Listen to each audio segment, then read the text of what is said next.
আপনার দ্বারা যদি কোনো বড় গুনাহ হয়ে যায়, যেমন জিনা, ব্যভিচার, সুদ, ঘুষ, অন্যায়, এ ধরনের বড় গুনাহ হয়ে গেলে আপনি একটি আমলে আপনি আল্লাহর কাছে তওবা করুন, ইনশাআল্লাহ আল্লাহ পাক আপনাকে ক্ষমা করবেন। প্রিয় দিনী ভাই ও বন্ধুগণ, আজকের ভিডিওতে আমরা সেই বিষয়ে আলোচনা করব। এই জিনা বা বড় ধরনের গুনাহ থেকে আপনি কিভাবে আল্লাহর কাছ থেকে ক্ষমা লাভ করতে পারেন সেই বিষয়ে আমরা আজকে আলোচনা করব ইনশাআল্লাহ। এই আমলটি জানতে হলে আপনারা মনোযোগ সহকারে সম্পূর্ণ কথা শুনবেন, তাহলে বুঝতে পারবেন। দেখুন, আমাদের গুনাহ যত বড়ই হোক না কেন, আমরা আল্লাহর রহমত থেকে নিরাশ হব না। আল্লাহ পাক জানিয়ে দিয়েছেন, লা তাকনাতু মির রাহমাতিল্লাহ, গোলাম তোমরা আমার রহমত থেকে নিরাশ হইও না।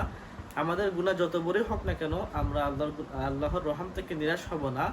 আমরা খাস নিয়তে আমরা সেই গুনাহ থেকে প্রত্যাবর্তন করে আমরা আল্লাহর কাছে তওবা করব, ইনশাআল্লাহ আল্লাহ পাক আমাদেরকে মাফ করবেন। তো আসুন আমরা জেনে নেই সেই নিয়মটি। কোন সেই নিয়মে আপনারা তওবা করলে আল্লাহ পাক বড় গুনাহ, জিনার গুনাহ, এই সমস্ত গুনাহ আল্লাহ পাক মাফ করবেন। আমরা আসুন সেই সম্পর্কে জানি। তো সেই নিয়মটি হলো, আপনারা উত্তম রূপে ওযু করে 2 রাকাত তাওবার নিয়তে নামাজ পড়বেন। আপনি যে গুনাহ করেছেন বড় গুনাহ, সেই গুনাহর প্রতি লজ্জিত হয়ে সেই গুনাহ আর করবেন না, আল্লাহর কাছে এই ওয়াদা দিয়ে আপনারা 2 রাকাত নফল নামাজের জন্য দাঁড়াবেন। তো নিয়ত কিভাবে করতে হয়? নিয়ত আপনার অন্তরের সংকল্প, আপনার অন্তরে যে মনে ইচ্ছা আপনি গুনাহের জন্য 2 রাকাত নামাজ পড়বেন, আপনার সেই নিয়তটি হয়ে যাবে। তো আপনি 2 রাকাত নামাজ পড়বেন অন্য সব নামাজের মতো। নির্দিষ্ট কোনো নিয়ম নেই যে সূরা ফাতিহার সাথে এই সূরা বা অমুক সূরা পড়তে হবে, এরকম কোনো নিয়ম নেই। আপনি যেই সূরা ভালো জানেন সেই সূরা আপনি সুন্দর করে 2 রাকাতে পড়বেন। তারপর আপনারা 2 রাকাত নামাজ শেষ করবেন, আর চেষ্টা করবেন সেজদাকে লম্বা করতে।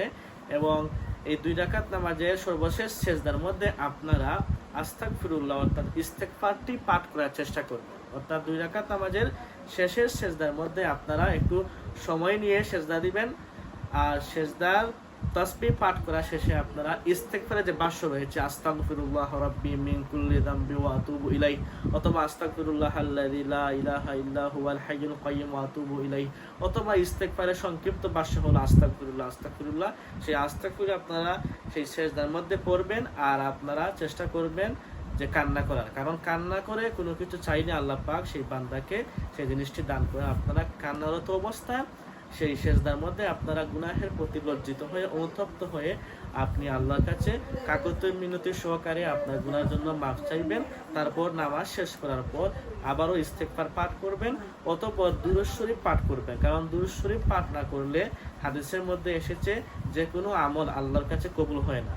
আপনি দোয়ার পূর্বে অবশ্যই দুরূদ শরীফ পাঠ করবেন। দুরূদ শরীফ পাঠ না করলে আপনার সমস্ত আমল আকাশে ঝুলন্ত অবস্থায় থাকে, আপনার সমস্ত আমল আল্লাহর কাছে গৃহীত হয় না বা উপরের দিকে উঠে না।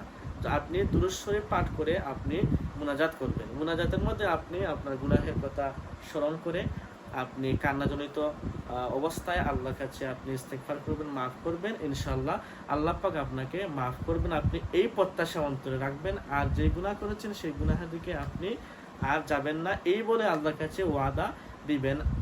আর কি করবেন? আপনারা ইস্তেগফার করার পর থেকে আপনারা নেক আমল করবেন। নেক আমল বলতে 5 ওয়াক্ত ফরজ নামাজ আপনারা পরিত্যাগ করবেন না, ফরজ নামাজকে আপনারা কায়েম করবেন, এবং আরও যত নফল ইবাদত রয়েছে সেগুলো আপনারা করার চেষ্টা করবেন। ইনশাআল্লাহ আপনি আল্লাহর প্রিয় পাত্র হতে পারবেন। তো এই ছিল আজকের আমাদের আলোচনার বিষয়। আশা করছি আপনারা বিস্তারিত বুঝতে পেরেছেন। আল্লাহ পাক যেন আমাদের সবাইকে উত্তম রূপে খাস তওবা করার তৌফিক দান করেন, এবং আমরা যেন আল্লাহর প্রিয় পাত্র হতে পারি।